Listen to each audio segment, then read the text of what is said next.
¿Por qué les mostramos esto desde prensa, desde el matinal? ¿Por qué tenemos estos registros? ¿Por qué hacemos este trabajo? Para traspasarles a ustedes lo que es el sufrimiento real, lo que es el esfuerzo real, constante, diario de los equipos de salud y sobre todo el sufrimiento de los pacientes, que como bien se reflejaba allí, están con mucha angustia, bastante solos y lo mismo que pasa, ¿no?, con el personal de salud. Glenn Hernández está con nosotros, él es intensivista de la Universidad Católica, tiene una historia maravillosa, además de formación de intensivistas a lo largo y ancho del país que hoy día están dando la pelea. Te agradecemos muchísimo que estés aquí con nosotros y estás viendo también atentamente el reportaje. Sí, buenos días. Buenos días. Hay que sumarle a eso que en realidad lo que estaba viendo el reportaje es absolutamente real, digamos, es lo que uno palpa día a día, no solamente en nuestro hospital, sino también en contacto con distintos centros de Chile.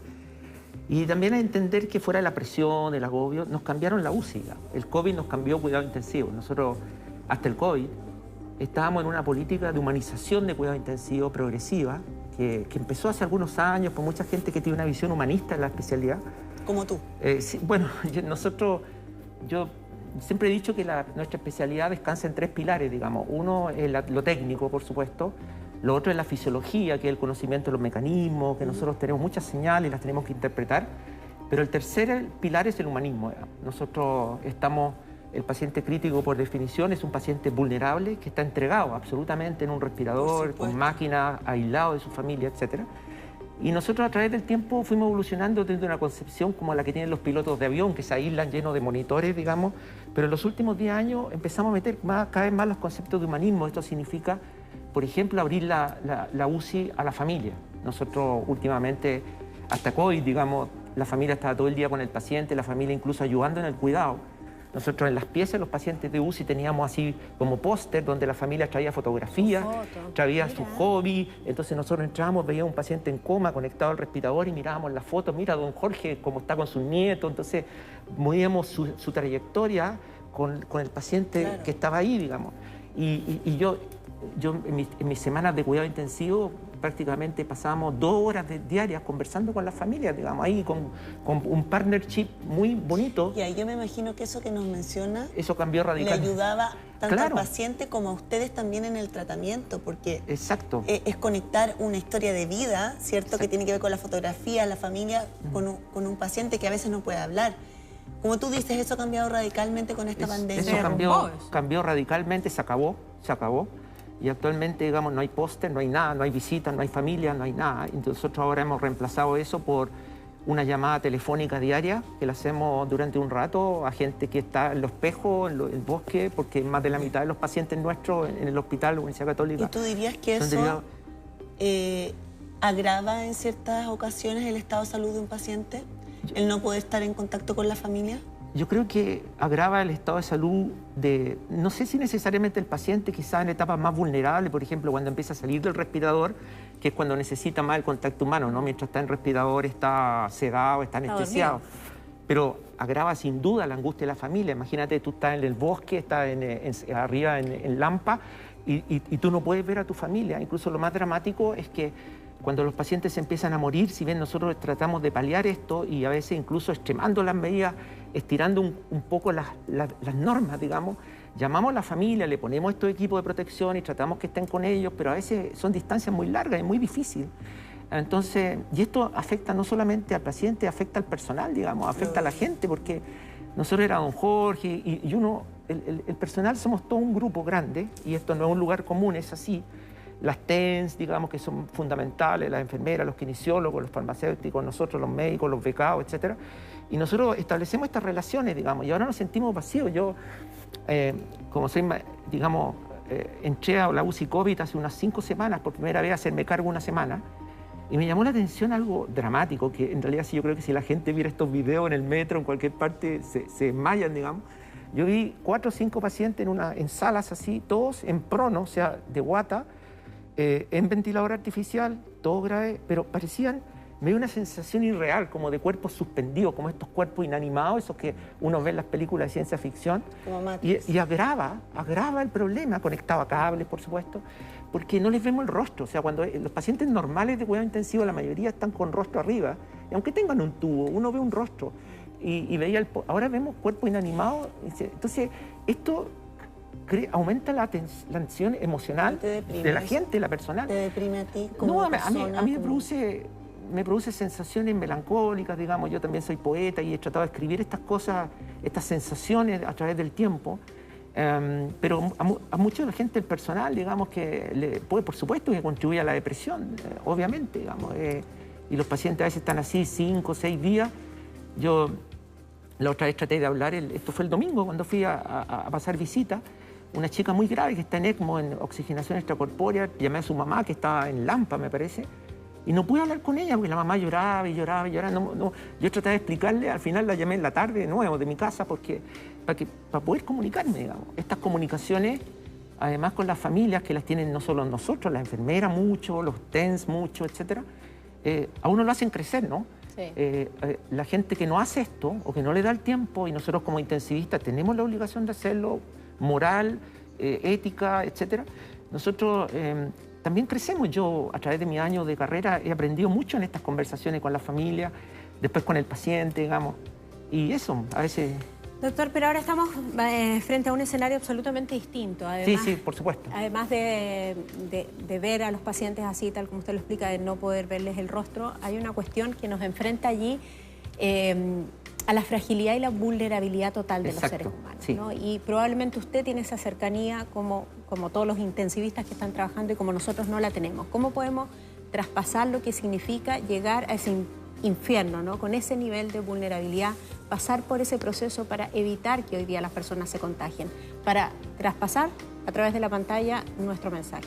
Hay una sensación, digamos, el virus en el 5% de los pacientes que hacen enfermedad catastrófica grave produce una destrucción muy grande de los pulmones y de muchos órganos de la economía, pero también nos tiende a aniquilar como seres humanos, ¿no?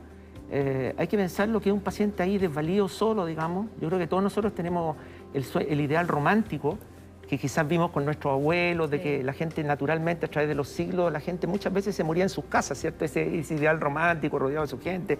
Tomado de la mano de su familia. Poder decir las últimas palabras a veces, cosa que en realidad es muy poco frecuente en mi experiencia, lo he visto, pero sí poder decirlo, sí por último estar acompañado. Y esto se pierde, digamos. Entonces yo creo que la gente... realmente, si viera esto, si vieran los escáneres, lo que este virus le hace a los pulmones, es escalofriante, digamos. Nosotros hemos visto muchas cosas. Yo esto es lo peor que he visto en mi carrera, por supuesto, sin duda, o sea, no hay duda al respecto. Y es muy dramático y esto cuesta transmitirlo comunicacionalmente, ¿no? Porque pero es así, o sea, ahora, si ustedes me preguntan cuál es la sensación interna nuestra dentro de la UCI, es de guerra.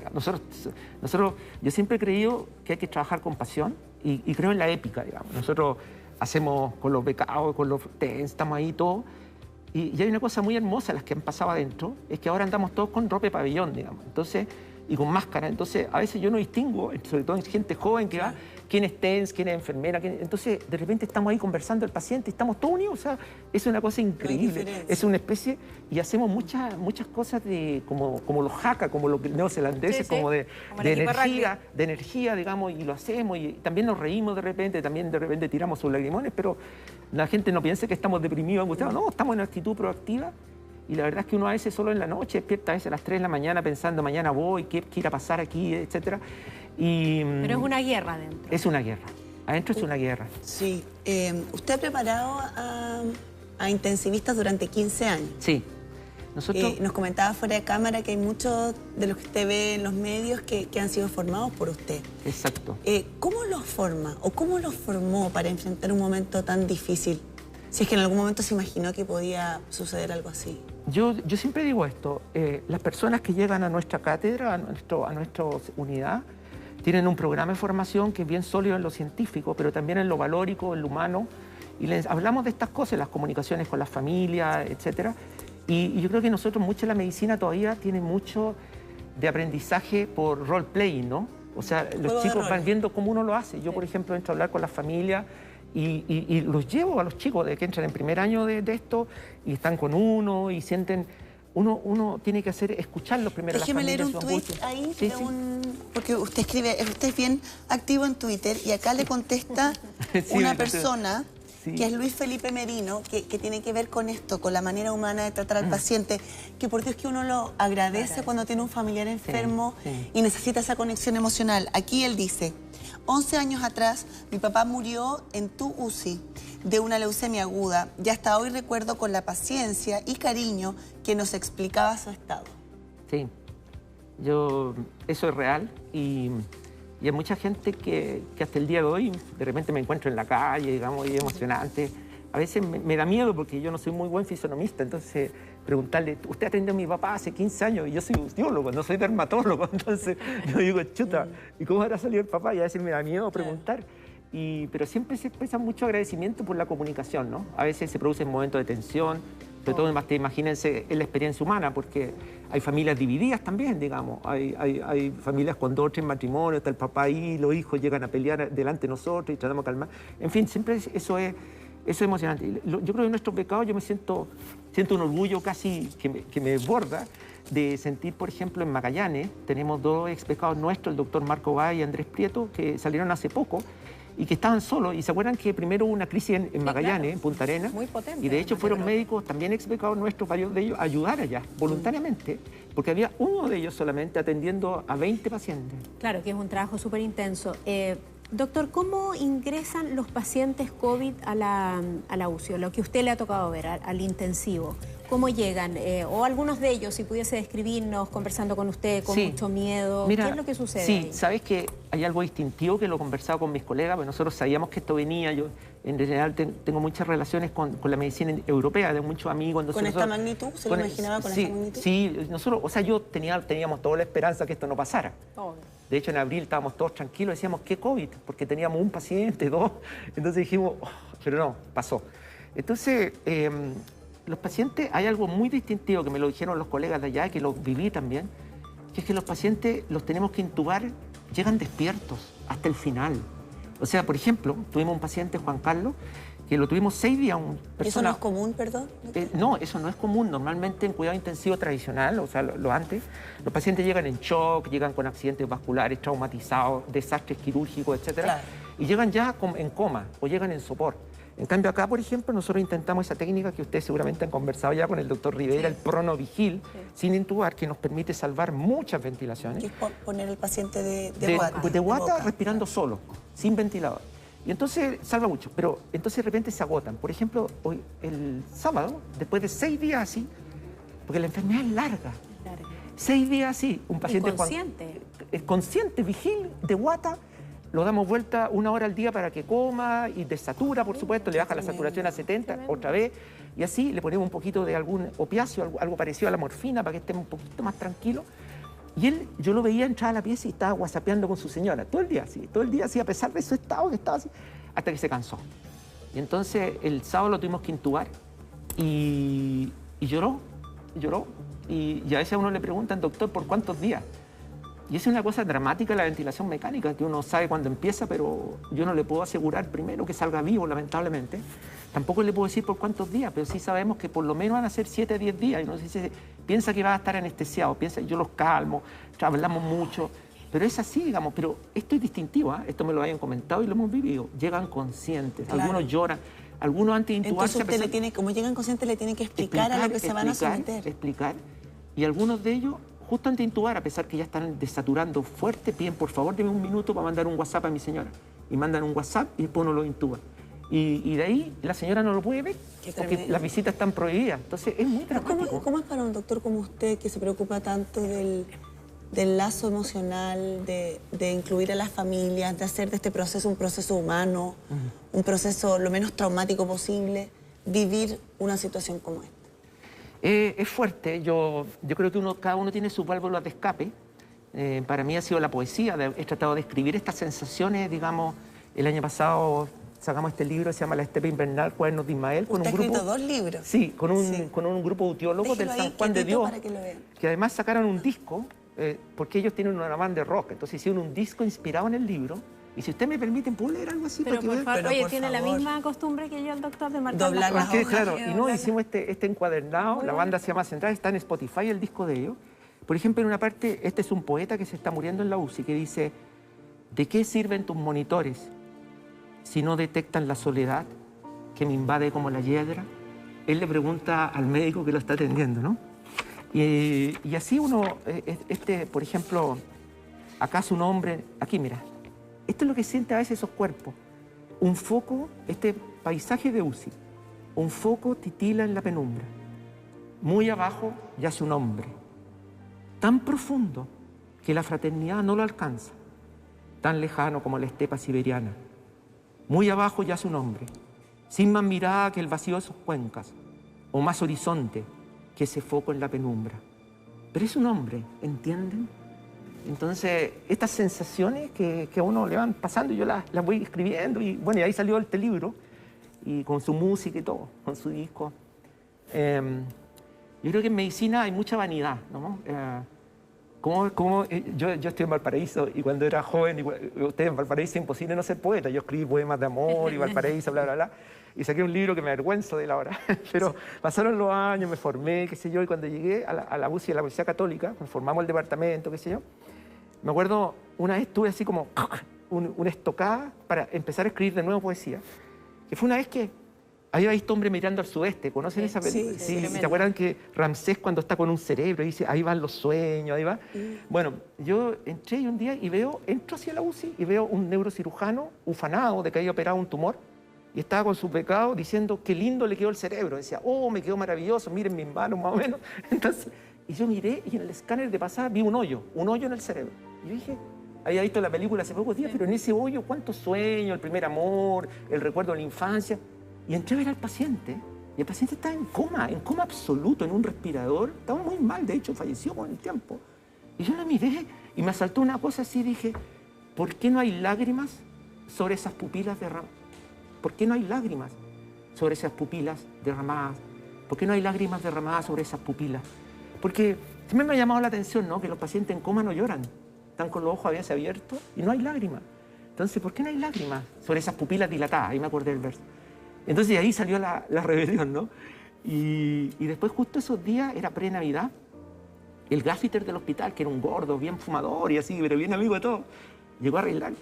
Y fue a Rapel con la Kenita, que era auxiliar de aseo, digamos, de cuidado de la UCI, de 1000 años. Y él se ahogó tratando de salvar a unos niños que se habían dado vuelta en una lancha, unos niños de una familia en una lancha, qué sé. Y los salvó, pero le dio un ataque al corazón y se murió ahí. Y nos dio tanta pena eso, porque además los hijos de ella, un día le pregunté a la Kenita cómo están sus hijos y me dijo, mi hijo está mal, pues, doctor, pues dice, mi papá se sacrificó en vano, ni siquiera nos dieron las gracias, qué sé yo, y toda esa cosa, con esa cosa que, ¿no es cierto? Entonces un día me dio tanta rabia que agarré y empecé, y ahí fue justo la misma semana, y agarré y empecé, porque él se ahogó por el infarto ahí, después que salvó, y puse, no te hundes, vuelas más allá. Entonces escribí este poema, lo puse en un pergamino, y para Navidad se lo regalé, Kenita, hoy día en la Navidad, léaselo a sus hijos. Y dice que le cambió, que un doctor que ni siquiera conocían, homenajear a su padre, que era un héroe, como un héroe. Ese es un héroe verdadero, digamos. Entonces, para mí, ahí empezó este germen poético de nuevo. Pero que está hermoso ese germen poético y también nos motiva. Sí, pues. Y hoy los héroes son ustedes, pues, el personal de la salud, aunque algunos yo creo de sus colegas dicen no somos héroes. No, yo tampoco creo. Yo siento que el deber exuperiano, a mí me gusta mucho Exupéry siempre hablaba del deber. Yo creo que el deber, el nuestro es el deber. Yo creo que yo siempre pienso, le digo a los chicos, miren las señoras que hacen el aseo, yo creo que ellas son heroicas. También, o sea, incluimos a todo el personal. Claro, a todo el personal, sin duda. Yo le preguntaba, y el otro día vi una enfermera que ahí estaba trabajando 10 horas ahí. Porque le digo, ¿está orgullosa de ser intensivista? Y me dice, sí, pero ¿qué? Es que tengo un hijo de 3 años y siempre está el fantasma de llevar el virus a la casa, a veces no tanto de uno. Entonces, ella está así, digamos, y ustedes no se imaginan también la tensión que significa, porque claro, ustedes lo ven así, es que cada vez que uno entra a una pieza de estos pacientes, y tenemos 20, 30, 40 ventilados, uno hay que ponerse estos equipos, ¿cierto? La cuestión, la máscara, el equipo de hule, los guantes y todo, y después cuando uno sale, sacárselo, pero para sacárselo hay una técnica para no contagiar, entonces toda esta cuestión, y uno termina de sacarse eso, que se demora varios minutos, y lavarse, y pim, pim, suena otro pito, y hay que vestirse de nuevo y entrar a la otra, y así se llevan todo el día. Y a propósito de lo que le pasa a esa enfermera, doctor, del miedo de llevarle el virus a su hijo, a su familia, ¿a usted le pasa también eso? No, yo creo que, yo creo que uno es imposible no pensar a veces en la noche, que de repente chuta y se me... Pero lo que nos pasa es que cuando ya uno va camino, ya va a la pelea y punto. Y uno está ahí, digamos, ya se olvida. O sea, los días se pasan rápido. Yo el otro día le preguntaba, hice en Twitter, puse a todos los que vamos a trabajar, las enfermeras, que solo hice una especie de survey, así, una encuesta, de qué música escuchan cuando van a una música COVID. Entonces, yo soy rockero, me gusta el rock también, entonces ahí salieron AC/DC, otras salían no sé qué, otras decían, salieron miles de millones, me contestaron como 100, entonces fue muy linda esa experiencia, con qué van armados, digamos así, de música. Así que eso es, pues. Yo les pondría We Are the Champion de Queen. Sí, eso me dijeron algunas personas. Eso produce mucha energía, tiene que ser música energética. La gente está cansada, ¿no? Se está cansando. Nosotros creo que produce más tensión lo que llamamos las UCIs expandidas. O sea, esos que fuimos a intermedio le robamos el intermedio a los pediatras y estamos ahí, le robamos recuperación y tenemos ventiladores por todos lados. Y la gente que empieza a atenderlo ya no es formada ni experta, digamos. Nosotros mezclamos enfermeras. O sea, por ejemplo, tomamos un par de enfermeras y las mandamos arriba para que las enfermeras que nunca vieron pacientes así, ellas estén con ellas, digamos, y no se asusten. Y lo ven los anestesistas, los apoyamos. Y he pasado cosas hermosas, por ejemplo, en el hospital. Yo la semana pasada, que estuve de lunes a domingo ahí todos los días, fueron voluntarias. Escuchen esto, una dermatóloga y una neuróloga pediátrica a ver pacientes adultos con COVID. Y ayudaban a evolucionar, ayudaban a hacer los exámenes. Nosotros no los exponíamos que entraran a nadie los pacientes, pero ayudaron muchísimo. Y de hecho tuvimos un par de cosas, detallitos que les pedimos ayuda. Le dije, oye, mira, no sé qué, tenía un cuadro. Así que la colaboración entre la gente ha sido también increíble. Esos momentos han sido súper destacables, pero también lo decía el doctor Tomás Regueira hoy día, hay mucha frustración entre el equipo médico y los doctores cuando hacen este trabajo, están en la épica, están en la guerra, están viendo el sufrimiento y el dolor y salen a la calle y en la calle hay taco. Y en la calle hay muchas personas, hay mucha gente transportándose de un lugar a otro y ustedes tienen la conciencia plena de que hay que evitar el contagio precisamente para que los pacientes no lleguen hasta ese punto. De todas las historias que ha conocido, doctor, en esta película de terror que estamos viendo todos y ustedes también en particular, ¿qué caso lo ha desarmado? Mira, no fue un caso de acá, pero fue un caso de Milano, de un amigo mío, que justo el día antes que decretaran el lockdown de Milán, el confinamiento total. El confinamiento total. Y él salió de un turno donde se murieron 17 personas en su guardia. Y dice que salió con la sensación de amargura más grande que la que tenido en su vida. Y se fue caminando como 30 cuadras y pasó por el centro de Milán. Y pasó por un lugar de bares. Y dice que sentía la risotada a lo lejos. Y veía a los jóvenes ahí, borrachos, disfrutando, gritando, así casi bailando. Y ya estaba la embarrada, ya estaba este desastre. Entonces, eso fue catastrófico, digamos. Dice que la sensación de impotencia, dice que no la puede olvidar, digamos. Esa sensación de dos mundos desquiciados, o sea, el mundo de adentro y el mundo de afuera. Nosotros hemos tenido la misma sensación. Yo, la semana pasada, digamos, movilizándome al hospital en distintas formas, nunca nadie me controló, hemos salido frente al hospital, hemos visto tacos, o sea, produce desazón. Yo entiendo, y quiero ser claro en esto, yo creo que en tema de la cuarentena, tal como se ha dicho, digamos, hay gente que sale por necesidad, digamos, en las poblaciones populares, etcétera.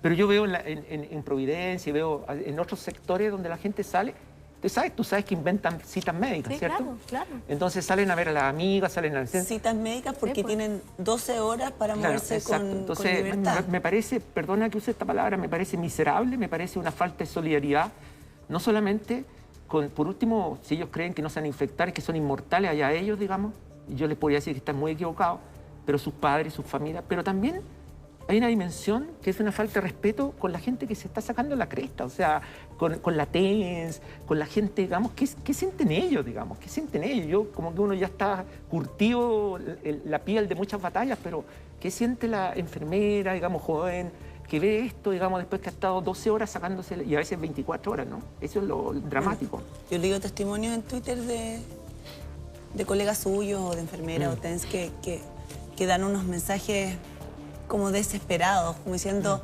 un poco parecido al testimonio que usted nos dice de Italia, en que vienen de turnos largos, en que mucha gente ha muerto y pasan por alguna esquina y ven como que la vida es normal.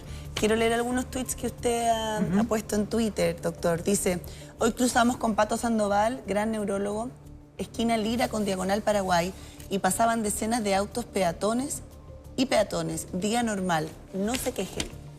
Sí. Otro que dice, estos no eran los humildes que salen porque si no, no comen. Me saco el sombrero por ellos. No, es otra gente. Son miserables. Por ellos morirá mucha gente. Y es cierto. Lamentablemente es así. Ese es el factor. Dicen que la gente intensiva es la primera línea. No, yo creo que somos la última línea. Sí, es lo que dice todo el doctor lo previo, claro, es lo que nosotros nos condiciona nuestra demanda, ¿no? Y ustedes estas cifras las han visto probablemente muchas veces acá, que si el 5% se enferma, si no aportamos eso, ¿cierto?, es inmanejable. Y como decía hoy día el doctor Regueira, que también es ex becado nuestro, entre paréntesis, sí, esto se está trasladando a las urgencias, y la urgencia es mucho más dramático porque ahí no... Entonces... ¿En qué hemos fallado? Perdona, Sola, ¿en qué hemos fallado? En comunicar. Yo no lo sé. Nosotros los medios... Yo no lo sé. Yo creo que habla muy mal de nuestro... Yo creo que acuérdense, y bueno, ustedes lo saben mejor que yo, o igual que yo, igual venimos saliendo como país de una situación de fractura social muy compleja, digamos, ¿cierto? Entonces, de desconfianza en las instituciones. A nosotros no nos pilló como en otras partes. Si esto, por ejemplo, no hubiera pillado como el terremoto, se fijan que después del terremoto hay una solidaridad total, todo el mundo hace, las autoridades, que no sé qué. Nos pilló en un escenario muy,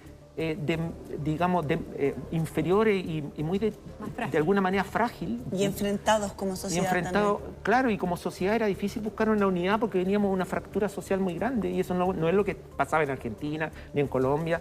Yo hablo con mis amigos en Colombia, en Uruguay, llegamos y están felices. O sea, dicen, ¿qué COVID? ¿Qué COVID? Me dicen. Digo, pero si nosotros estamos hasta aquí, nosotros estamos en este momento, como mis amigos me decían, en el peor momento, estaban en París, en Milán, en Madrid. Es así, digamos, así estamos, y en Nueva York. Bueno.